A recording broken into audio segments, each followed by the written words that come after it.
In the ongoing conversation related to history and cultural sensitivity, we should be aware that oftentimes how the West understands history and how our tribal communities understand indigenous history are completely different. Here's a good example. While the rest of America celebrates 4th of July or Columbus Day as a historical event,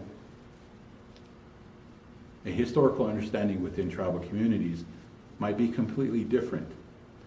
While on the one hand, America may celebrate democracy and the freedoms that stem from democracy in the celebration of 4th of July, from the tribal perspective and indigenous perspective, informed by our cultural history, there is really no 4th of July.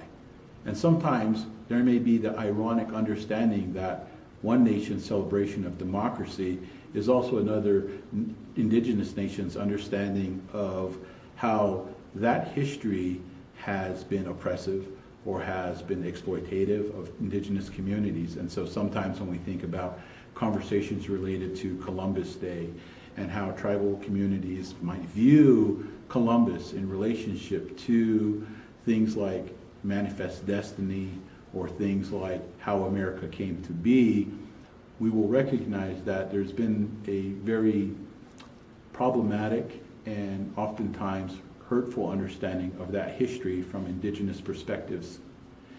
And so being sensitive in talking about history and how history has played its role within indigenous communities, you should be aware that there is a Western perspective of history and there is an indigenous perspective of history that might necessarily be different. And in those differences, you may find that there are conflicts that oftentimes are not spoken about within family settings in the Western perspective, but are definitely acknowledged and known within indigenous communities as well. And so we should be aware that history sometimes can be a very conflict-laden conversation, and it can be a challenge sometimes. And so approaching the conversation to history with an open mind and an understanding that there are different understandings of indigenous history as well as an understanding of Western history is helpful.